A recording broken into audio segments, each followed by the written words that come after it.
We begin on Capitol Hill for Oklahoma Senator Markwayne Mullin's confirmation hearing. Earlier this month, President Trump tapped Mullin to replace Kristi Noem as Secretary of Homeland Security, and it comes after a tumultuous few months at the department, including an ongoing partial government shutdown. Fellow senators are now questioning Mullin, and moments ago, Senator Gray Peters pressed Mullin about comments he made about Alex Pretti. If you remember, immigration agents shot and killed Pretti in Minneapolis during a large-scale operation. Noem called Pretti a domestic terrorist, while Mullin called him deranged.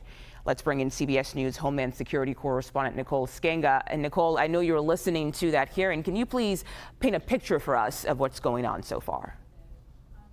Yeah, Mugo, listening and taking copious notes here. And for those who thought this might not be a spicy hearing, were they wrong, because things kicked off with the chairman of the Senate Homeland Security and Governmental Affairs Committee, Rand Paul, accusing Senator Markwayne Mullin of having anger issues. They have had a storied history of bickering over the years over politics, and specifically Chairman Paul also calling out Markwayne Mullin for comments he made comparing the senator to a snake in the grass after he was physically assaulted several years ago by a neighbor and suffered many injuries in which he had to be hospitalized for. So a very dramatic start to the hearing, but we did eventually get into some issues concerning the Department of Homeland Security itself, including when Markwayne Mullin spoke directly with the ranking member, Senator Peters there, and he said he regretted characterizing Alex Pretti as an individual who was deranged, who wanted,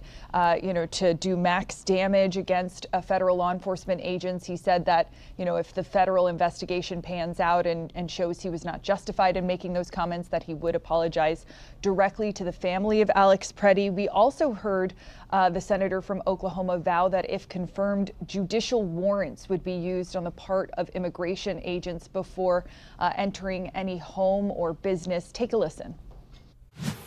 If confirmed, will you commit to me and the chair and ranking member of this committee and the American people that ICE will no longer instruct agents to break into people's homes without a judicial warrant?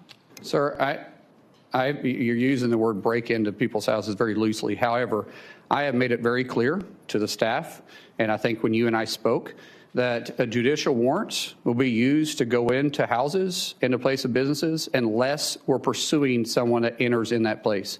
I have not mixed words with that, and I haven't changed my opinion about that. So that would be a reversal in policy. In addition to that, we also heard Senator Markwayne Mullin vow that if he was confirmed, he would retract a very controversial policy that was enacted last summer, which required the secretary to personally greenlight any expenditures made by the Department of Homeland Security over $100,000. Mullin called that micromanaging and said it would not happen if he were confirmed. He also vowed during an exchange with Senator Elissa Slotkin from Michigan to only deploy uniformed federal officers at polling locations if there was a specific threat. In other words, not deploying ICE agents or HSI agents to voting or polling locations during the upcoming midterm elections unless there was a specific threat there. So some very important sort of markers as we continue with this DHS government shutdown. Many of these issues really in the crosshairs, and why the Department of Homeland Security has been shut down for so many days. Yeah, and you just mentioned that DHS partial government shutdown. So I want to ask you at this point, what is the state of DHS that Mullin could inherit?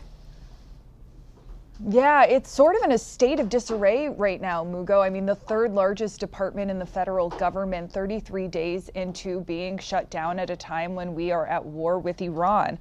There are many controversial issues, and it was interesting to hear Senator Elissa Slotkin get into this, that Homeland Security really sits right on the edge of, including when federal agents are deployed on U.S. streets, how immigration policy is carried out, not only in terms of deportation, but also detention. And we've heard a lot of lines of questioning from senators about the opening of new detention facilities in their home districts, disaster relief, cybersecurity at a time when we are really on edge amid all of the ongoing conflict with Iran, threats to the U.S. homeland, particularly in the wake of some very tragic and scary incidents, both the shooting at Old Dominion University as well as that car ramming attack on a synagogue in Michigan. So this is a very dynamic time for the threat environment to the U.S. homeland.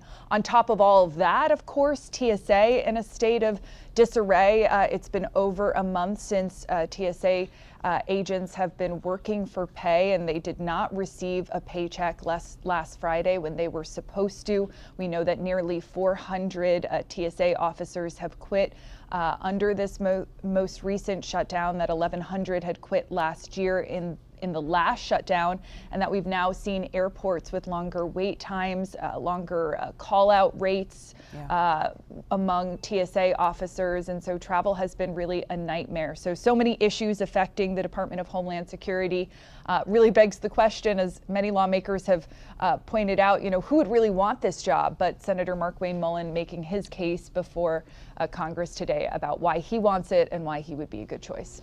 Okay, Nicole Sganga, thank you so much for your reporting.